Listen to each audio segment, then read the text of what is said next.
He's become the #1 target of the state because he's the biggest misinformation spreader. Yes, indeed. He's been completely wiped off the face of the earth. He's been targeted, specifically called out by name by the president and many other people. He's been completely removed from the face of the earth. You can't even find him in Google anymore. But he's still got over 1 million people following him.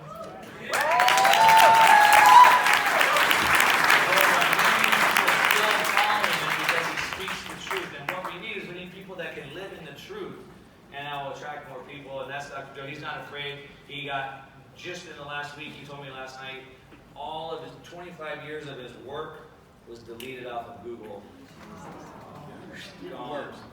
And we'll get into that. I'm a big fan. My wife's a big fan. I'm a big fan. He's also a big fan.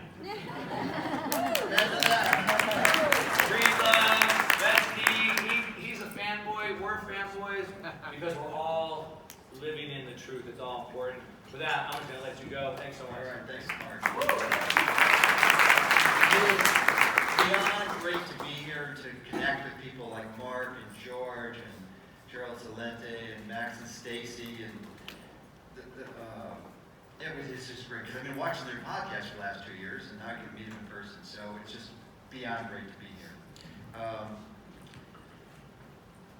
You just see. Okay, yes.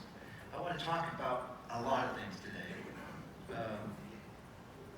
George Orwell, who read the book 1984? Right. Quite a few people. Oh, I know I got the hat so I can.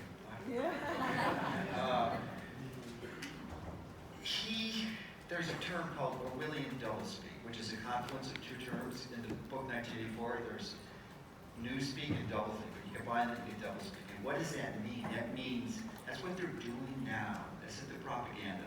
Right is left, up is down, black is white. So whatever, almost everything they're saying when it comes to something important in the traditional mainstream media is the exact opposite of what the truth is. Which is why I was delighted to have the biggest badge of honor when I woke up in July to find out that the New York Times put this as the #1 story in the whole world.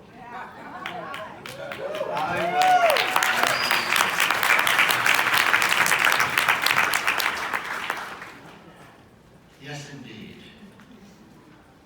But now, how would it actually, you know, I forgot the question I wanted to ask, because I like to target this message for the audience. So I normally don't speak to professional communities. I'm an health and wellness guy, you know. So how many people, before they saw my interview with Mark, knew who I was? Can you stand up? No, wait, let me rehearse that. Sit down, and if you didn't know, stand up. That's what information I wanted. So it looks like that's more than half. All right, so let me just, before I go on, let me just share a little bit of my history, because it'll help put it into context. I interview some of the smartest and brightest health physicians and influencers in the world on my podcast. But I have two passions. One is tech, one is health. And I started my first computer programming class in 1968. And interestingly, I read Ken Cooper's book, Aerobics, which is not a good thing to do. And I'll talk about that later. But nevertheless, I said, I'm going to take the next level. So I decided to go to med school where I got promptly brainwashed. I have an insider view. I've been through the system. In the mid-90s, I started to upgrade myself with respect to connecting and networking with physicians who understood things. And I innovated a lot of those therapies. And then in 1997, the year before Google started their site, and that's as important, because I'm going to talk about Google in a moment, I started my site. And now, as Mark said, for the last 18 years, we've been the most visited national health site in the world. And we're able to spread the message to hundreds of millions of people, because as a physician, I can only see like 50,000 people in a lifetime. That's it. So I said, this information is so important, so impactful that we've got to spread it to them. That's why I went and did the website. So, getting back to this, I was the most influential spreader. So, New York Times didn't want to be outdone, so CNN had to catch up to it. So they came and stopped me. Joseph Mercola riding his bicycle. Once he stopped, we thought this was our opening to get some answers as to why he's pushing false claims about masks and the vaccine. How are you? Rain pigs, CNN. That's my beach. Can I ask you a couple questions? You just talked about vaccines and what you've been saying about them. Do you feel responsible for people who didn't get vaccinated, possibly got sick and died because of what you told them about the vaccines? What do you say to families who lost loved ones? Are you spreading misinformation? Why won't you speak to us?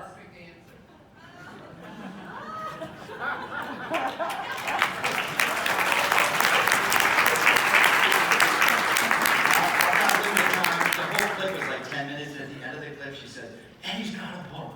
And I can't say the name of the book because it's the #1 best-selling book on Amazon. It's crazy.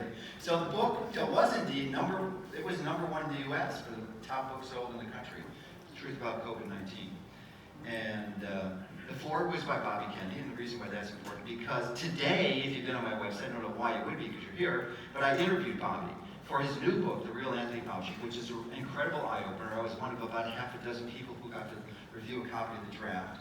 And if you really want to know the details of this, of what happened and what led to this, and what a criminal and sociopath Fauci is, this is what you want to read. And I would definitely recommend looking at my interview today with him. Really important. So, I want to find out how many people took the blue pill. So, not to be intimidated, but if you have gotten the jab and you weren't mandated, and you did it because you believed it was the right thing to do, could you stand up?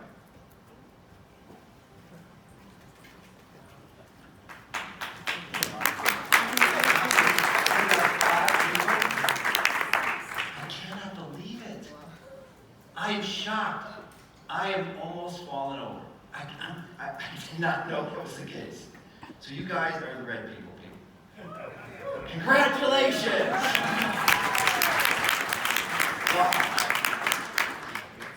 Wow. I'm going to speed through this because there's no reason to, but what they've been doing with this Orwellian doublespeak, and they control the absolute tyrannical control they have over the media, is they've induced a mass psychosis. I thought, I'm really shocked at this number. I had no idea. But that is not the case for your friends and relatives. It's the exact opposite. You got 50% of people are going to stand up, right?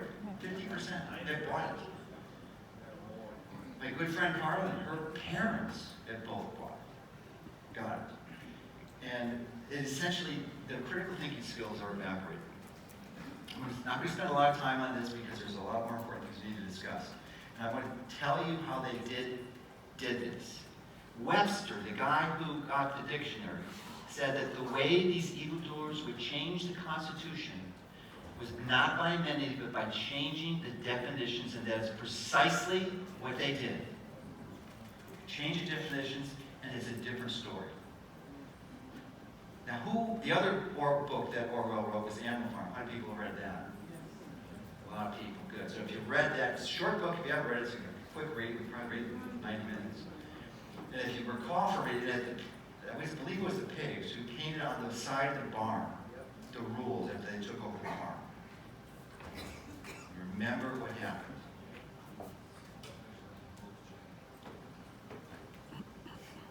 Change those rules over time. And that's what they're doing now. To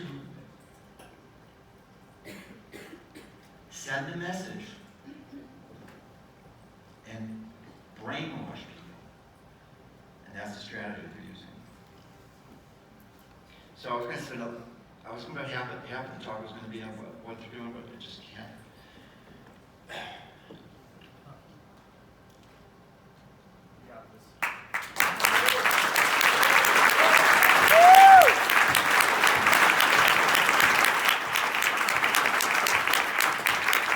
Here's what I forgot to say. Because of the misinformation, I had to take down 15,000 pages in August of 25 years of work. They're down. Pages that have helped hundreds of millions of people. But we're going on. So, we're making progress.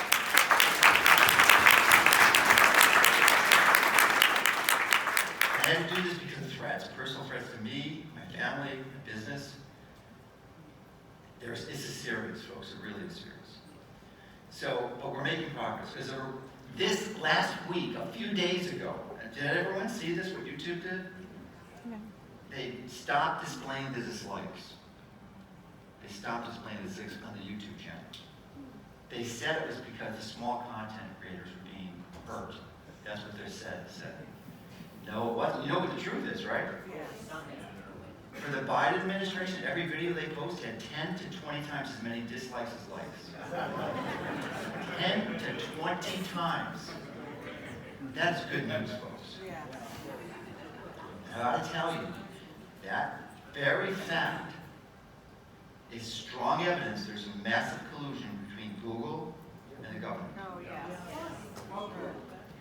Google. Yes, indeed. You've seen the Terminator, right? The whole Terminator series? Yeah. Remember Skynet? Yes. Skynet is Google. 100%. Skynet is Google. Now, if you haven't seen this movie, put it on your list. This is a take-home, okay? This is really important. The creepy lines. Has anyone seen the movie? The creepy line. Oh, you are going to love this. It was made in 2017. It's for free. It's on YouTube. Just type in the creepy line. It's an hour documentary. And the term comes from Google Smith. Google Smith. Eric Schmidt, who's definitely one of the global elite behind this tyranny. He says, we go all the way up to the line, but we don't cross it. And then they've interviewed great people like Jordan Peterson, Robert Epstein, who I've interviewed before, as a sociologist at Harvard, and it's really documented in great detail all the abuses that Google has been doing. So it's really good to see this because this video was done before the pandemic. This is one you want to watch a few times because it reveals exactly what they're doing. And we thought it was just for privacy when this was first aired. Now we know it's for something far more nefarious. So, it is definitely privacy. For each and every one of you, there are more than 3 million pages of data that's stored on Google. 3 million. 93% of the searches done in the world are done on Google. Google is synonymous with search. You don't search for things, you Google them. So I encourage, your language is very important, so I encourage when in your dialogue and communication with others, never say Google search. Say search in English, because there's definitely alternate search engines. Don't use Google search. That's the first step, okay? Second is Gmail. You cannot use Gmail. Just simply can't. Every character, dot, period, number is recorded permanently in Google searches. They will never delete that. They're using it to track you and manipulate you. I mean, they have, Epstein's done the most magnificent research showing what they're doing. They manipulate 25, at the time, this was 3 years ago, 25% of the elections in the world, just by manipulation of the search terms. This is nothing, this was even before the censorship, because the creepy line came out before they censored me. In 2018, I'm removed from Google and YouTube. Oh yeah, that wasn't, we didn't violate any of the things like Mark, we were really careful what we did. And no strikes, no warnings. And then like a few weeks ago, we wake up and they said, okay, we changed the rules. You can't ever have posted anything that was anti-vax. Or you're taken, that's the rule, you're gone. So all my 15 years of YouTube were down the drain. Along with Bobby Kennedy too. Oh, what I forgot to say with Bobby, I forgot. This is really cool. So last Sunday, or last week, you may or may not know, probably many of you don't, that Elizabeth Warren wrote a letter to Jeff Bezos, not Jeff Bezos, the new CEO of Amazon, saying, that book is so bad, it is misinformation, you've got to ban it. Elizabeth Warren and a lot of other congressmen. So last week, you know what we did? We sued Elizabeth Warren. Oh. The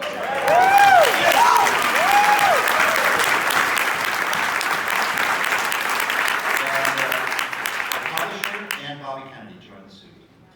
So we are going to get an injunction against her probably next week. And damages. So continuing, Chrome As a browser, you want to, don't have to eliminate it, but you don't want to use it regularly. Sometimes you don't have a choice. There is no question, it is the best browser out there for user experience and everything. Nothing comes close to it, but it's the most evil browser. So the best alternative is Brave. Brave, of course, is crypto-friendly. Great. Brave, B-R-A-V-E. And you can transfer all your favorites and all your bookmarks. It's not that hard to do. So it's a seamless transition. Probably a good portion of the room has Android phones. You have to realize that is a tracking device for you. Total surveillance, it's listening to every word you say when your phone is off, recording it and uploading it to the servers. So you can use a Google phone. In fact, I wouldn't suggest that you throw yours away. I would save it. And I forgot to write this down in here, I should have, but this is an important one.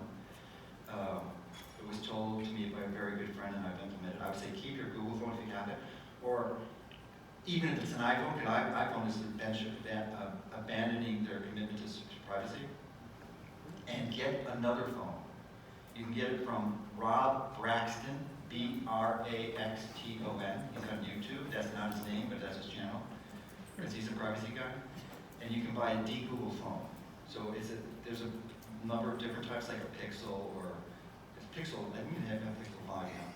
And there's no Google operating system on that thing. It's a totally untrackable phone. And you say, well, I've already got a phone. Well, it's good to have two phones, because this phone, the de-Google phone, you can't use to get Uber or Lyft. So you have your regular phone and your other one, and say, well, that's going to be twice as much for my phone bill. Well, this is a good one. Why pay these telecom giants, money they don't need or deserve? So there's an alternative called mintmobile.com, Mint, M-I-N-T, mobile, and you can get unlimited data, text, and voice for $30 a month. $30 a month.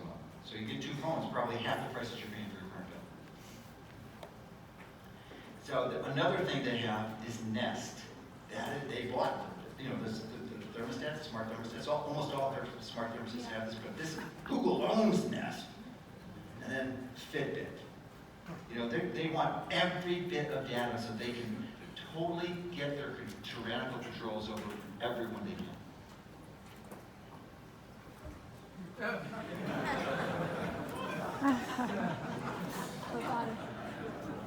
I've been sharing a lot of bad news, but I want you to know, we're not all fucked. There is light at the end of the tunnel.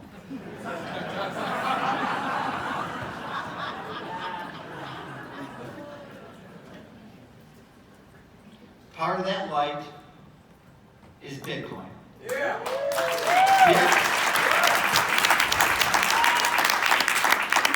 It has, without a doubt, the best asymmetrical risk-reward ratio in history that I'm aware of. And maybe someone prove me wrong, but I think that's the case. It certainly isn't some of those shit that might say come up in heck. That's for sure. So the other thing that's even more important than that, because wealth is good, but liberty and freedom from tyranny are even better. And you have to stick around for Alex at 4 o'clock today. Because if you're not convinced of that, he will convince you. He orange pilled me last night at dinner. And he really knows his stuff. I'm really looking forward to working with him as a partner. So I'm talking a little about how you stay healthy. Health philosophy. So if you're sleeping well and you're sleeping in the dark, that if you have darkness and you throw on light, they can't exist together. It's either light or dark, right? They can't exist together. So similarly, health is not the absence of illness. If you achieve health, you eliminate disease. Because if you're healthy, you can't be sick. When I went to medical school, my goal was to become healthy, to learn everything I can about wellness. That was not my classmates' goal. They wanted to treat disease. And I don't think I mentioned this. Part of that is because you may not realize this, but the entire medical system is captured by the financial system. Yes. It happened over a century ago. John Rockefeller and Andrew Carnegie. Interestingly, I live about a mile from where Rockefeller lived most of his entire end of his life, and he died there, which is a place up in Florida. And in 1910, they spun off the Flexner Report and essentially eliminated all natural therapies from medicine that exist today. They are not taught in medical school because they are a direct competitor to the pharmaceutical derivatives called drugs. So what can you do? So what I want to do is share with you some of the most, over 50 years I've been passionate about learning as much as I can about being healthy, to stay healthy, and teach it to people. So I thought I would consolidate that 50 years of passion to the best strategies I know to make you and your family healthy. Is that something you'd like to know? So this one is an absolute no-brainer. Actually, it's an NBOS, a no-brainer on steroids. Is that you want to make sure your vitamin D levels are normal. This is actually an article I had published in a peer-reviewed journal called Nutrients last year. I had written I published a lot of studies before last century, but this is the first one this century. So I took an hiatus because I was mostly busy with the website. And that's the name of the study. You can get it for free because it's on PubMed. And interestingly, it was published in Nutrients, and I just found out like last week that this is the second most downloaded study in the entire history of the journal. So because it basically reviews the support for using vitamin D to prevent COVID. Now, I put up a site, stopcovidcold.com, that you can go and get this, and actually, even better, a graphically illustrated version of it, and a dumbed down one, if you're not really that interested in supporting science. So there's two versions, and there's no email grab or anything. You don't have to submit your email. You just go there and download it. So it's just a gift to the world.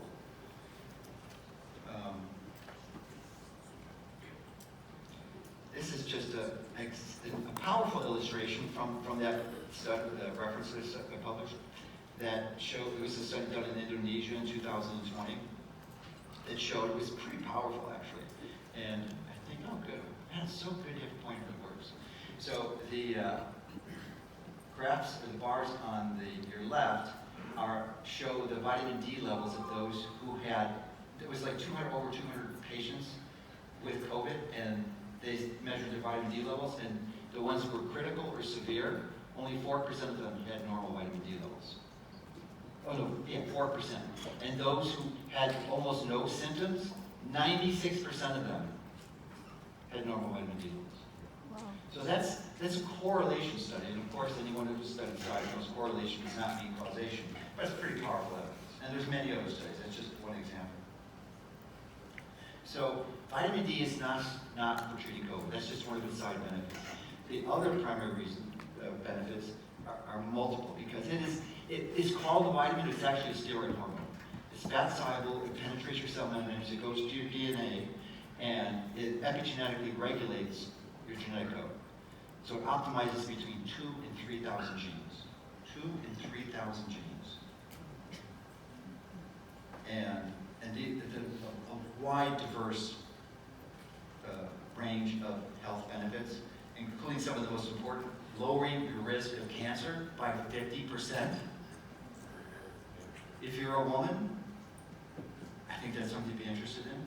Like the primary reason, the basic reason most women get breast cancer is because their vitamin D is too low. The male equivalent would be prostate cancer. But then heart disease too. We're going to talk a little bit more about heart disease later and how you can prevent that. But this is a big one. And autoimmune disease. I've seen thousands of patients with autoimmune disease like MS and rheumatoid arthritis, and invariably almost every one of those people have low vitamin D levels. It's, in my book, it's just impossible to treat without optimizing vitamin D. So how do you optimize your vitamin D? You have to measure it. It's just like your blood pressure. You can't feel, well, some people it's really how you could, but you can't feel if your vitamin D level is low. You have to measure it. And you got to get it. It's a blood test. If your insurance pays for it, then just have your doctor write a prescription. If you don't need a doctor's order for it, we actually have a test for this on our site. It's we don't make any money on it. It just goes to support a research foundation called Grassroots Health. We've been working with for about 10 years. And they can send you a kit in the mail. It's a little blotter kit. You prick your fingertip, and you put it back in the mail, and in a week or two you get the results back. And then you also participate in the study to figure out what the optimum doses of vitamin D level are. But it turns out it's between 60 and 80 nanograms, as the research shows. Now, my vitamin D level is typically between 60 and 70. I had it done a few weeks ago with 70, and I haven't swallowed vitamin D in over 10 years. So I live in Florida, and pretty much every day it's nice out. I strip to my shorts and I walk the beach for like an hour, and then I go in the ocean. And that's the way you're designed to get it. That's the optimal way to get vitamin D. It is not a pitch to sell supplements. You don't need supplements. In fact, supplements are significantly inferior to getting from the sun, because in addition to sun exposure being a really important strategy of your process to optimize your health, it's not going to only optimize your vitamin D, but it will also optimize nitric oxide, because there's near and far infrared and even some of the UV that will catalyze your body's ability to produce nitric oxide. Nitric oxide, as you probably remember, is important for optimizing your blood pressure and other benefits too. Really important. So, for those of you who don't have the luxury of living in this warm place and get exposing your skin to the sun, because you just can't live. Like, you can't live in Miami and think just because you live in Miami you're going to have enough good vitamin D. You've got to get outside at solar noon. And getting outside at 5 in the morning or 9 in the morning is not going to cut it either, even if you were out there naked. And now, if you live further north, it's even going to be worse, because at this time of the year, really, we're in mid-November. So essentially, Florida and Hawaii are pretty much, maybe Southern Cal, but Florida is further south than California. It's the only place in the U.S. where you can get sun exposure and produce vitamin D. So you're going to have to take vitamin D. Now, if you live in those places and you're getting regular sun exposure, you have to be careful if you take a supplement, because you can get too much. You don't want too much or too much. That's the way we want to measure it. But for the average adult, it's going to be about 8,000 units a day if you take it. And it is just reprehensibly foolish to not hit this point. It doesn't make any sense. Why are you here? I mean, this is the simplest, no-brainer thing to do. I mean, if vitamin D is a supplement, it's almost free. It's the least expensive supplement you can get. So it's not expensive. So do that, put it on your to-do list. Really important. Another thing is something that is given a number of terms. It's sometimes called intermittent fasting, which is not technically correct, because you could be like eating every other day or every third day. But if you compress your eating window, that's certainly compressed eating window, but ideally you want to do that within the day. And the best way to do that is to do something called time-restricted eating or TRE. So the reason this is so important is because more than 90% of people eat more than 12 hours a day. 12 hours a day. And when you do that, you push your body to become something that we call metabolic inflexibility. And Mark was referring to it earlier, and that is when your body, you can't store fat. I think the technical term for that is medical. I mean, there's probably some bizarre genetic aberrations that would cause that, although I think it's probably a fatal defect. You don't live. But essentially, 90% of the people in this country, and I'm sure that's not, I've seen you guys, and most of you guys look pretty darn healthy. And the fact that only less than single digits took the jab is just still, that's consistent with you guys that are critical thinkers. You know what you're doing. So, but the thing is, 90% of the population is eating more than 12 hours, is not only eating more than 12 hours a day, but they also have this metabolic flexibility, which is the inability to seamlessly transition between burning fat and sugar as your primary fuel. 90% of the population can't do it. So if you're struggling with insulin resistance, which is typically related to metabolic flexibility, the primary symptoms would be you're heavy. We have an epidemic of obesity, right? You've got pretty much 80% of the country is overweight and 40% is obese. 80%. That's certainly not the statistics for this room. But nevertheless, these are your friends and your relatives, the people you love. So not only is this information good for you, to help you do your mission, become part of the village that we need to save the world from tyranny, but it can help your family and friends, those you love. So another important part of the strategy is to plan. Because one of the people I studied previously drilled it into my head, if you fail to plan, you are planning to fail. Now, normally we used to give these lectures, because I've been lecturing for 3 decades, 4 decades. Actually, the first time I started lecturing was in the mid-'80s, after I graduated med school. And I was a paid professional speaker for the drug companies. Yeah, I didn't have PowerPoint back then, but I remember it was like, it was crazy. So life is a journey, you know. I've been through a lot. But if you fail to plan, you're going to fail. I used to tell people that it's not a mystery that when you go to work, lunchtime is going to happen and you're going to want to eat. Now, admittedly, with time restricted, that might not be the case, but almost everyone. So you have to understand what your lifestyle is going to be. Now, the extension of this, especially in a group like this, is that you're traveling, travel events like this. It's not going to be a mystery that you're going to want to eat when you're here, right? I mean, you can, one option, especially if you need to lose weight, is you can fast. That is always an option many people forget. So if your only choice is not healthy food, it is just literally physically impossible for you to get healthy food. Almost everyone, not everyone, because there are clearly contraindications to fasting. Pregnant women and people who are really underweight. That could hurt you. So, but if you're not in those categories, then you should consider fasting as an alternative. Now, if you're not metabolically flexible, it's going to be hard to do because your blood sugar is going to drop and you're going to feel tired and woozy. But that is always an option. So what they hear, like I used to travel a lot more now, but now it's like, wow, it's been like 3 times in the last 5 weeks, I think. But every time I travel, I bring all my food with me. And I bring the utensils for cooking. So a hot plate, a pot, and food. So you can do that too. Now, it's definitely a hassle, it's not convenient, but you know you have access to the best high quality food that you deserve, and it's there. You don't have to rely on what they provide you at the hotel. So exercise is important. As I alluded to in my earlier comments, I read Kent Cooper's book. Did anyone ever read Kent Cooper's book, Aerobics? Ever hear of it?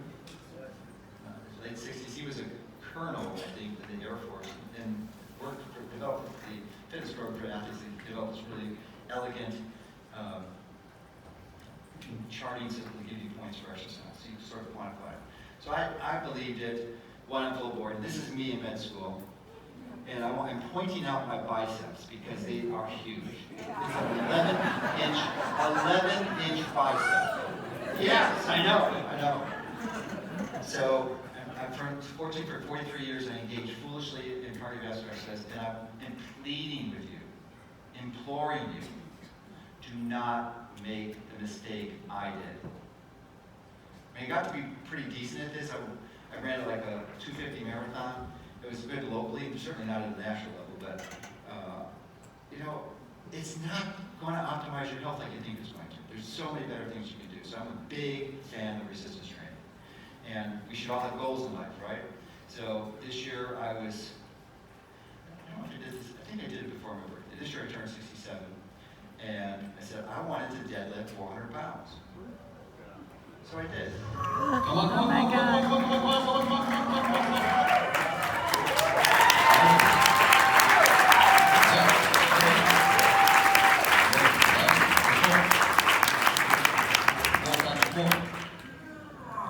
Good, enough.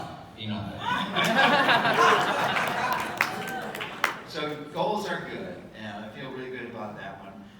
I don't know if I'm going to do it again. I'm certainly not going to go up to 500. But there are strategies that you can use. So I want to encourage you to consider resistance training as part of the regimen. You can still do some cardio, but you've got to include it. Why? Because frailty is real. Yes, it is. Frailty is real. Both of my parents died from it. And I love my parents dearly. And they taught me one of the most important lessons in their death. Because they eventually wound up in walkers, and from walkers it was close to, that's the next step. Because you've got to be able to move on your own account. You've got to get muscle mass. And one of the other things is too, when you have muscle mass, that serves as the biggest sink for glucose into your system. It upregulates the receptor on the outside of your muscle cells called GLUT4, and it just sucks the glucose in. So when you eat, you don't get this high glucose spikes and insulin spikes after you eat. It just goes in there. And then if you ever, for whatever reason, because of food supply shortages or circumstances, you can't eat for a while, or you're forced in the hospital and you're cautious, you have to have reserves. And if you have no muscle reserves, you will pass away quickly. You will pass away prematurely. I can guarantee you. Why would you want to do that? So make a commitment to resistance training. I'll give you a tool that I found really useful. It's called blood flow restriction training, BFR for short. This is a 75-year-old Professor Sato who developed Katsu over 50 years ago. I think he has 18-inch biceps. Really good stuff. So, if you want to know how to do blood flow restriction training, because I have limited time, I do have some of my content on BitChute. It's not on YouTube. Not on YouTube anymore. And you can type in Mercola and Katsu. And this specific unit is a bit pricey. I'll talk about what it is specifically in a moment. But you can go to the, it's about $1,000 or so. If you can get like $100 off, in the description on those videos, there's a link. And you get a $100 discount, and then also $100 is donated to one of my favorite charities, which is NVIC, National Vaccine Information Center, which last Christmas, I think, the Washington Post gave me a front page article for that, for being the primary funder of the anti-vax movement. I've donated millions of dollars to them. So anyway, I support them because they've been in it a long time. They really help people get true informed consent. Because there is no informed consent. None. Zero. It doesn't exist today. Anyway, getting back to PFR, I don't want to go over rant time. Something will put me in bad shape. For this, basically, mechanically, there are bands that go on. You can see he's wearing the bands there. They're on his arms. And it is attached to a little device, a compressor that pumps up the bands and restricts the flow of blood to the arm. It's not a tourniquet, because there's still arterial blood flowing through, but the venous return to the heart is stopped. So when you exercise with very, very low weights, most of the women in this room would use, if you're doing upper arms, you'd be using 2, 3, maybe 5 pounds at the most. So because the weight is so low, the risk of injury is almost impossible. You don't get injured. But you're still really get a workout because you're going to do a lot of reps. So very low weight, maybe 40 reps one set, and then the next maybe 30, and then another 30. So 100 reps. And I've got, you'll go into details on the site, the site there. So it's only for 15 or 20 minutes. That's it. So it's a simple strategy, and especially if you combine, which I believe is a powerful way to do the resistance training to do when you're fasted before you eat. Do the resistance training and make sure you get enough protein, which for most people is 30, 40, 50 grams. Because your body needs the raw materials, the building blocks to build your muscle. The reason BFR works has to do with microcirculation, because it actually stimulates it. As you get older, the older you get, the less blood vessel growth and microcapillaries with to your tissue, specifically your muscle stem cells, which are responsible. They're also called satellite cells, to generate muscle tissue. So when that blood flow goes down, then you just can't build muscles anymore. And the reason that this form of therapy works is that it has a lot of metabolic benefits. There is something that's called HIF-1 alpha, which is short for hypoxic inducible factor alpha. And this is actually a similar benefit that occurs in hyperbaric chambers, but this form of exercise therapy will improve that. It also increases something called VEGF, which is short for vascular endothelial growth factor, or also called fertilizer for your muscles. Not your muscles, your vascular system. So the microcapillaries that I showed you before, that is basically causes it to explode, so your stem cells have enough blood and they can function like they were supposed to. Because you can do like that deadlift I was showing you. I don't do deadlifts with the Katsu. But you could do that and still not get the benefits as you get older because your microcirculation decreases and the stem cells aren't working like they need to. But when you use this, they do increase. It also increases a byproduct of muscle metabolism called lactate, which is a really important nutrient. That's what causes your muscle to burn a little bit because of the pH change. And then increases BDNF, which is good for your brain. It's brain-derived neurotrophic factor, and it's like fertilizer for your brain cells. And it also decreases something called myostatin. A lot of times I have a picture of myostatin knockout gene animals. You may have seen some of like the dogs. See, myostatin is myo means muscle, statin means stop. So it stops muscle growth. So if your body's making myostatin, it limits your ability to produce muscles. And if you take that gene out that makes myostatin on animals, they look like Hulk. The Hulk. They've done it with cows and rats and dogs. So this will actually inhibit myostatin. That's one of the mechanisms the way it works. Oh, and if you want, let me get back to it. Yeah, you don't have to spend $1,000 to get that unit. Just you put your toe in the water. You go on Amazon, and there's like bands you can get for $15. I think it's Superflow or it's called Super something, Super Pump maybe. And you can just try that and use those same principles. And if you like it, you can integrate the concept with some cycling. So, Scott earlier this morning mentioned the Gandhi story. Remember we were talking about Gandhi, the candy? I gotta tell you, that was so last century. The sugar is not the enemy. Sugar is not the enemy. Does that mean you should go and binge on candy? Hell no. Hell no. Sugar is a health food compared to this. Sugar is a health food compared to this. This is what's killing almost every one of us prematurely. The most dangerous, when I wrote this, the most dangerous health experiment in human history, it was originally this, but now we changed it to COVID. But this is close. They kind of run neck and neck. It's vegetable oils, seed oils. They're death. They're poison. It is the most dangerous thing you could possibly put past your lips. Not a micro doubt in my mind. None. So let me walk you through this. So you can see, heart disease was essentially unknown. It did not exist in the world 120 years ago. It was an anomaly. It's crazy. There's 8 reports in the entire world in the 19th century.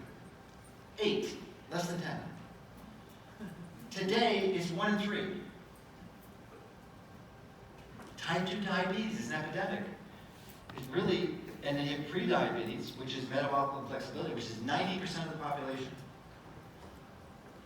We had diabetics in the last century, or actually 2 centuries ago, but it was very, very rare. Obesity, we talked about it earlier.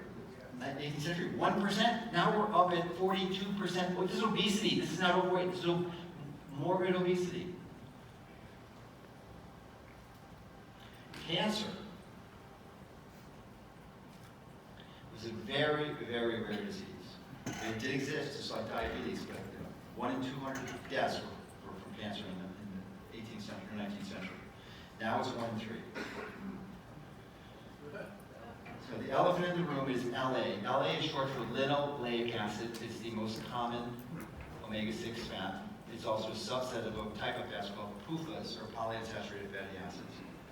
And they're ostensibly thought to be healthy. Never let any misguided health guru tell you that you need an omega-6 supplement. He's a very confused person, whoever tells you that. And should look at their license report, because it will take you out prematurely. The populations before, sorry, I was looking for the pointer. The LA content of the diet, this percentage of total calories, was about 1%. 1%. 2008, this is 13 years ago, 21.5%. 20 times higher.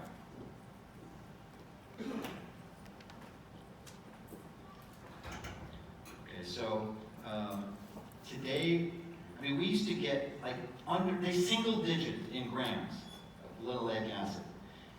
Today, because it's so cheap to put these oils in, it was like almost 90% of the added fats come from vegetable oils, and we're up to like, what is the number? What is it? This is grams. Like we're looking at 70 grams a day, 70, 80 grams a day of that stuff. It's huge. How does it work? It causes something called oxidative stress, which is essentially metabolic process increase. It causes free radicals, which decimate your cell membranes, your DNA, your mitochondria, and your genes, DNA. So the seed oils or vegetable oil or something that, if you've got, any of you have these in your house? Come on, have you seen anyone with them? If you do, if you haven't, those of you who haven't, even if you didn't raise your hand, what you do is you just close your eyes and you think of a friend, a neighbor, or a relative that you really don't like. And you get we don't need those people.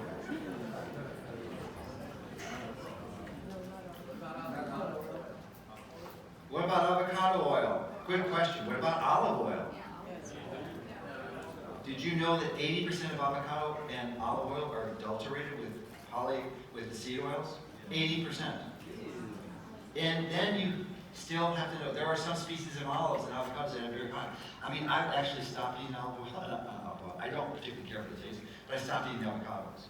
They're ostensibly healthy food, but I'm actually under 5 grams a day now. 1.1% of my total calories is linoleic acid. So the thing is actually we're back. So, and the same thing so olive oil and avocado are adulterated with typically safflower oil, and 80% of it. And even if you paid $50 for your quart of olive oil and you got it from I forget what they call them, it was certified, it was authentic, it was the real deal, you still should limit it to about a tablespoon a day, because you're getting significant linoleic acid. They call it an essential fat, but in no way is essential, because if you're eating food, you get enough linoleic acid to survive. You will never, never, never be deficient in linoleic acid unless you're given something called TPN, total parenteral nutrition, or feeding you IV. It's the only way it can happen. Because food, almost every food has it in it. It's like impossible to get deficient. So where are the high sources?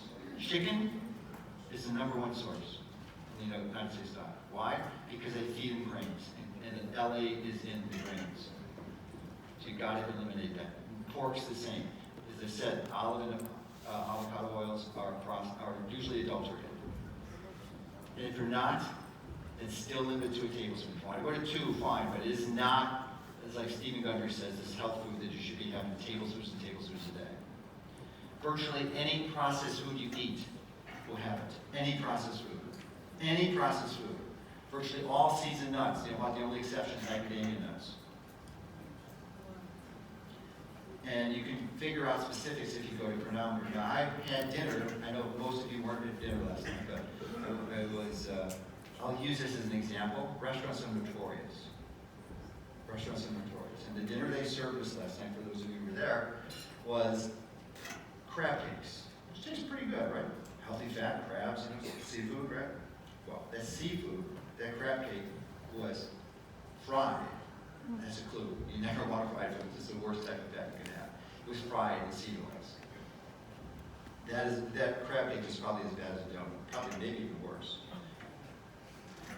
So you didn't want it. I know. Did anyone admit to having that crab cake? I'm not saying it doesn't taste good, but donuts taste good too. That's one of the worst foods you can eat. And then I warned there was a few people at our table who had the crab cake. It's fine.